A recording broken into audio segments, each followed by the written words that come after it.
waaw sama gaay maa leen di nuyu lu bare tey dama ñëw pour waxtaan ak yéen parce que chaque fois dama leen doon wax benn instant na leen état kenn mënul xeex ak moom bon du woon parce que dama koy wax parce que dafa am lu ma bëgg a wax lu ngeen comprendrewul non c'est parce que état dama leen ko wax ne leen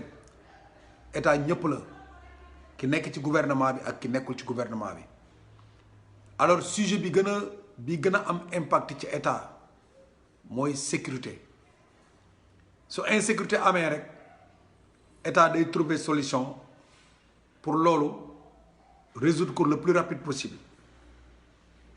alors tey moo ñëw tegu seen kanam ma wax leen Macky Sall ak ñi nga xam ne moom lay liggéeyal les experts yi nekk actuellement ci gouvernement bi ak ñeneen ñu ko wër alors ils ont fait une évaluation bi mooy si problème mu insécurité bi amoon ci manifestation yi amoon bi problème mu Adji Sarr ak Ousmane Sonko amee ils ont vu que manifestants yi doon def manifestation yi yenn stratégie doon am ba ñuy ñëw di blesser ay policiers ba pare ñuy gis ay sañ-sañ ci yenn comportement yi ils ont vu que ne ñooñu duñ ay ignorants ci ay actes de combat ce sont des militaires. Comment ce sont des militaires? Ay militaires la ñu woon yoo xam ni dañoo servir armée ñii 2 ans ñii peut-être plus après mu am libération bu topp ci ñoom alors ñu rejoindre ñii ay service de gardiennage ñii jëluñu leen service de gardiennage alors ñu gis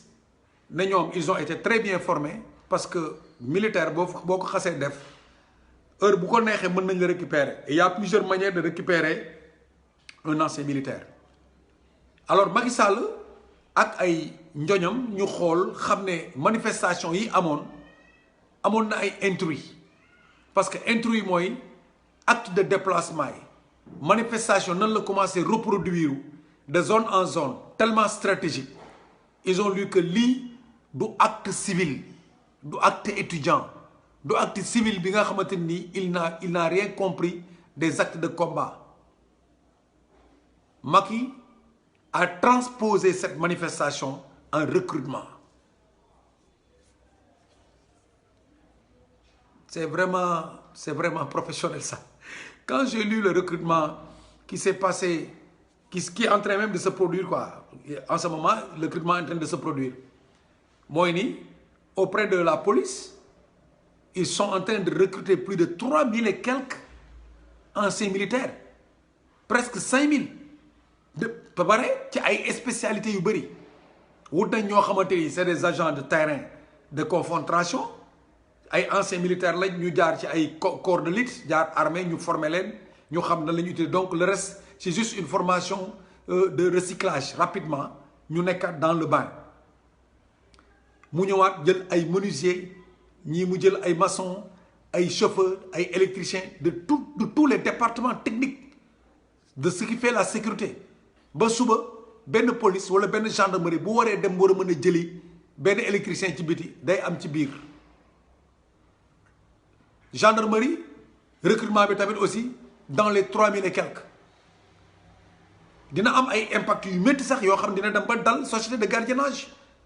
parce que l'âge qu'ils ont demandé ça montre nettement que les gens qui sont frais et mûrs et pleins d'expérience ñoom ñoo nar a dellu si pour gérer sécurité Sénégal te bu ngeen ko xoolee à travers le Sénégal un peu partout ñu ngi tabax ay camps militaires ak ay zones de contrôle c'est parce que sécurité bi war a gérer pétrole bi demee moom la ñuy taxawal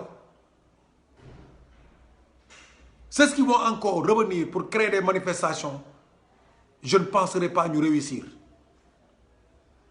parce que les principaux meneurs de manifestations en stratégie de combat pour être face avec la police et la gendarmerie sont maintenant recrutés. Ce sont les anciens militaires. Qui sont ces anciens militaires? Ñi defoon 2 ans de service, ñi nekkoon sous réserve 4 ans ou 5 ans, ñi génnoon ñooñu la ñu jël actuellement recruter leen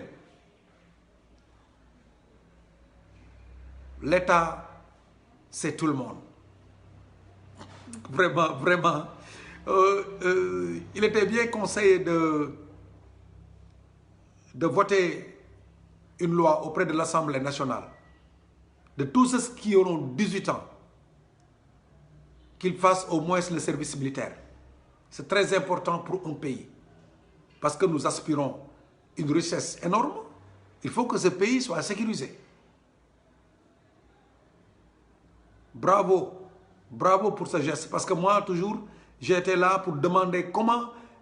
encore réincorporer les anciens militaires, comment les imprégner de la sécurité du pays. C'est extraordinaire. En tout cas,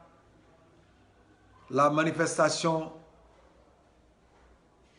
perd de force de plus en plus. D'ailleurs,